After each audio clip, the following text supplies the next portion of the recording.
नमस्कार, आपका स्वागत है। दोस्तों, आज महाशिवरात्रि के दिन समस्त संसार शिव भक्ति में लीन हो चुका है। शिव जी के सभी मंदिरों में भक्तों की भीड़ लगी हुई है। आज के इस पवित्र दिन पर हमें शिव जी को प्रसन्न करने का हर वह प्रयास और उपाय करना चाहिए, क्योंकि आज के दिन शिव जी और माँ पार्वती स्वयं पृथ्वी पर भ्रमण करते हैं और अपने सभी भक्तों की मनोकामनाएं और इच्छाओं की पूर्ति करते हैं। इसलिए आज हम आपके लिए महाशिवरात्रि की व्रत कथा लेकर आए हैं, जिसे स्वयं महादेव ने माँ पार्वती को सुनाई थी। इस कथा को सुनने मात्र से मनुष्य के सभी पाप नष्ट हो जाते हैं, उसके जीवन से दुख, दारिद्र्य और निराशा समाप्त हो जाती है और भगवान शिव उसकी मनोकामनाएं अवश्य पूर्ण करते हैं। इसलिए आप भी इस कथा का श्रवण अवश्य करें और शिव भक्ति का आनंद ले। दोस्तों, एक बार माँ पार्वती ने भगवान शिव शंकर से पूछा था कि ऐसा वह कौन सा श्रेष्ठ तथा सरल व्रत पूजन है जिससे मृत्यु लोक के प्राणी आपकी कृपा सहज प्राप्त कर सकते हैं।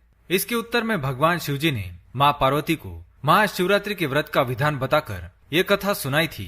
वो इस प्रकार है। एक बार चित्रभानु नामक एक शिकारी था जो पशुओं के प्राण हर के अपने परिवार का पालन करता था, परंतु उसके ऊपर एक साहूकार का कर्ज भी था। लेकिन वह शिकारी उस साहूकार का कर्ज चुका नहीं पाया। क्रोध में आकर साहूकार ने शिकारी को शिव मठ में बंदी बना लिया और संयोग से वह दिन महाशिवरात्रि का था। शिव मठ में बंदी शिकारी ध्यान मग्न होकर शिव संबंधी धार्मिक बातें सुनता रहा। चतुर्दशी के दिन उसने शिवरात्रि की व्रत की कथा भी सुनी। संध्याकाल होते ही साहूकार ने उसे शिव मठ से बाहर निकाला और उसे कर्ज चुकाने के बारे में पूछा। शिकारी ने अगले दिन सारा कर्ज लौटा दूंगा ऐसा वचन देकर वहां से निकल गया। अपनी दिनचर्या की भांति वह जंगल में शिकार के लिए चला गया, लेकिन दिन भर बंदी गृह में रहने के कारण वह भूख और प्यास से व्याकुल था और फिर वह शिकार करने के लिए एक तालाब के किनारे मौजूद बेल वृक्ष के पेड़ पर जाकर बैठ गया। बेल वृक्ष के नीचे एक शिवलिंग था जो बिल्व पत्रों से ढका हुआ था। शिकारी को इस बात का पता नहीं था। बेल के पेड़ पर बैठे बैठे ही वह टहनियां तोड़ने लगा और पत्ते तोड़ के नीचे फेंकने लगा और संयोग से वह टहनियां और पत्ते शिवलिंग पर गिरने लगी। इसी प्रकार दिन भर भूखे प्यासे शिकारी का व्रत भी हो गया और शिवलिंग पर बेलपत्र भी चढ़ाए गए। एक पहर रात्रि बीत जाने पर एक गर्भिणी मृगी तालाब पर पानी पीने के लिए आ गई। शिकारी ने अपने धनुष पर तीर चढ़ाकर जो ही प्रत्यंचा खींची तब मृगिनी बोली, हे शिकारी, मैं गर्भिणी हूँ, शीघ्र ही प्रसव करूंगी। तुम एक साथ दो जीवों की हत्या करोगे जो बिल्कुल भी उचित नहीं है। तुम्हें जीव हत्या का पाप लगेगा।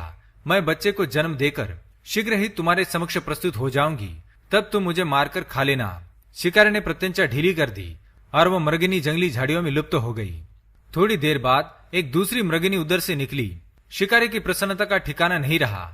वह मृगी समीप आने पर उसने धनुष पर बाण चढ़ाया। तब उसे देख उस हिरनी ने विनम्रता पूर्वक निवेदन किया, हे पारदी, मैं थोड़ी देर पहले ऋतु से निवृत्त हुई हूँ, कामातुर हिरनी हूँ, अपने प्रिय की खोज में भटक रही हूँ।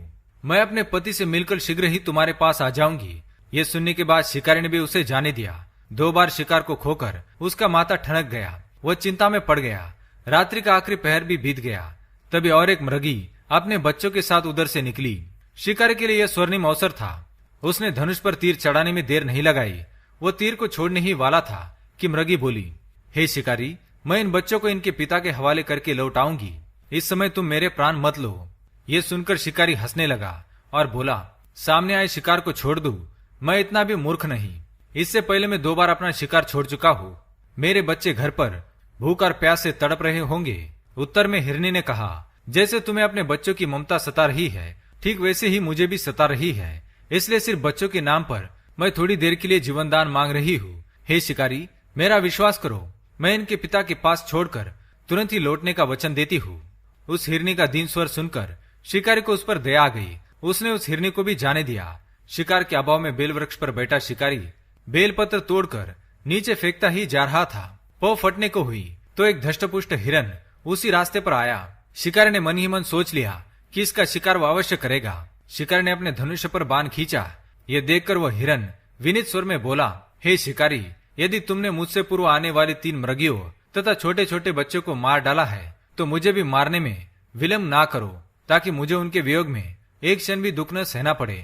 मैं उन मृगियों का पति हूँ। यदि तुमने उन्हें जीवन दान दिया है तो मुझे भी कुछ क्षण का जीवन देने की कृपा करो। मैं उनसे मिलकर तुम्हारे सामने उपस्थित हो जाऊंगा। हिरण की बात सुनते ही शिकारी के सामने पूरी रात का घटना चक्र घूम गया। उसने सारी कथा मृग को सुना दी। तब मृग ने कहा, मेरी तीनों पत्नियां जिस प्रकार प्रतिज्ञाबद्ध होकर गई है, मेरी मृत्यु से अपने धर्म का पालन नहीं कर पाएंगी। अतः जैसे तुमने उन्हें विश्वास पात्र मानकर छोड़ा है, वैसे मुझे भी जाने दो। मैं उन सब के साथ तुम्हारे सामने शीघ्र ही उपस्थित होता हूँ। ऐसा कहकर वो हिरण वहां से चला गया। उपवास, रात्रि का जागरण तथा शिवलिंग पर बेलपत्र चढ़ाने से शिकारी का हिंसक हृदय निर्मल हो गया था। उसके मन में भगवत शक्ति का वास हो गया। धनुष तथा बाण उसके हाथ से सहज ही छूट गया।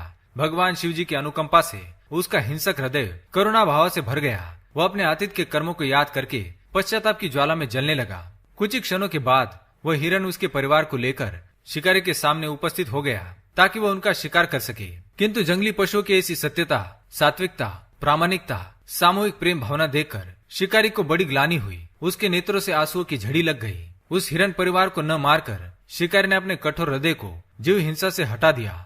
सदा के लिए कोमल एवं दयालु बन गया। देवलोक से समस्त देव इस घटना को देख रहे थे। घटना की परिणति होते ही देवी देवताओं ने पुष्प वर्षा की। तब शिकारी तथा मृग परिवार को मोक्ष प्राप्त हुआ। तो दोस्तों, ये थी महाशिवरात्रि की व्रत कथा। ये कथा आपको कैसी लगी हमें कमेंट करके अवश्य बताएं। अगर ये कथा आपको पसंद आई तो वीडियो को लाइक करें, कमेंट में हर हर महादेव अवश्य लिखें। साथ ही चैनल को सब्सक्राइब करें ताकि आप ऐसी आध्यात्मिक जानकारी वाले वीडियो देख सके। धन्यवाद।